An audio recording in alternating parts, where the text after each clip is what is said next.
HOPPA. Interior, small therapist office. Afternoon. Fade in. A small office with unconventional furniture. Soft yellow walls and gross space misuse make the room seem cramped, smothering. On a love seat sitting so close they are touching is a disconnected couple. Fawn sits awkwardly wearing vintage clothing with a statement for a hairdo.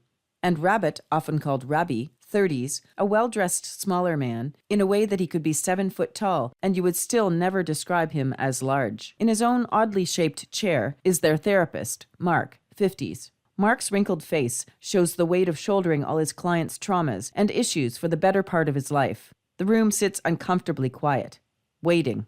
I asked, what would you do with it if you had control? Control of what? I want you both to think.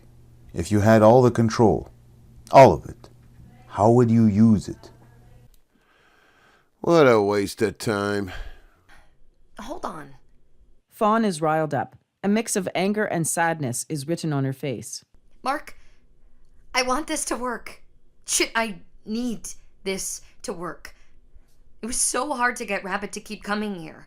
He doesn't believe in therapy. Hypotheticals will not work.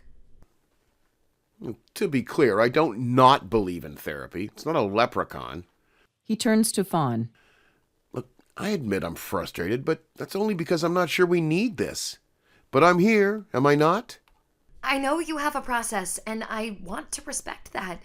But we have been coming here for months, and we just continue to answer all these pointless questions. Isn't this supposed to make shit easier? In time it may. Well, it's not. Coming here is making us fight more than we ever have. Does the idea of control scare you? Fawn laughs sarcastically, almost crying. She grabs Rabbit's hand for comfort. Mark, I'm the fucking poster child of having no control. I live every day knowing we can have all the plans in the world and shit can just be taken from us. For no reason. She takes a second. One day, an overworked truck driver goes up what he thinks is an on-ramp, but it's not. And just like that, all your hopes, dreams, and needs lost. Lost in 1 second as you lay on the ground in ruins. As she grips his hand tighter, Rabbit slowly pulls away. I learned that at 6. What in that do you think I had control of? How you see it now, the only thing we control is our emotions. I have control over how I handle what happens to me. So do you. Fawn gets angry. Really? Do you? That's fantastic, Mark. Guess what? I think you're a fucking liar. Whoa, wow, hey, maybe we should take a second. No, we came here to know if what we feel is real. I want it to be, with everything in me. She looks directly at Rabbit, then back to Mark with tears. But...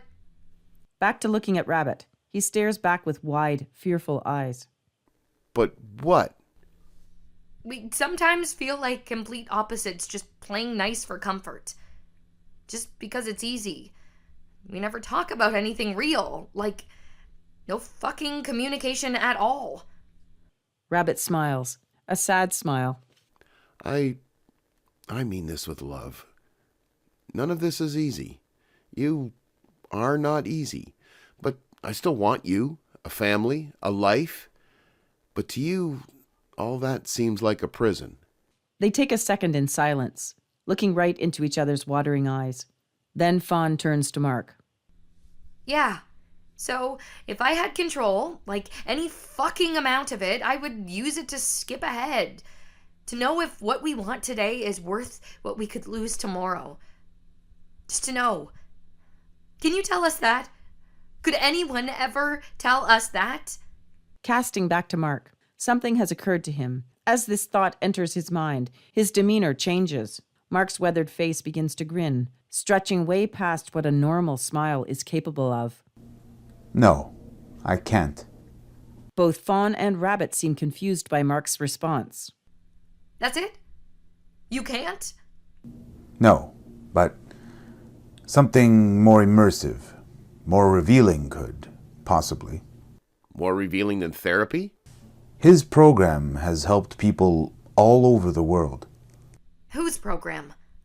Mark speaks through his wild grin. He takes you out of your comfort zone, helps you to really see each other, to see yourselves, to know if it's this time or the next. The next time? What does that mean?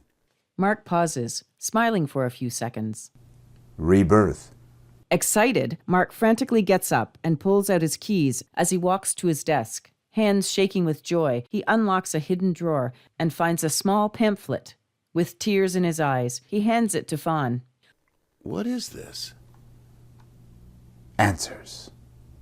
Fawn looks at the pamphlet. On the front is a picture of an older man, dressed in handmade clothes. It reads, "HOPPA, this is real. This will help." She flips the pamphlet over, and the back reads, "Former mathematician George Filkey's program takes leaps forward in couples therapy." The sound fades out as Rabbit and Fawn discuss. Mark looks at them with that same devilish wide smile. His coffee-stained teeth are so clenched that we see the stress it creates on his gums. Cut to black.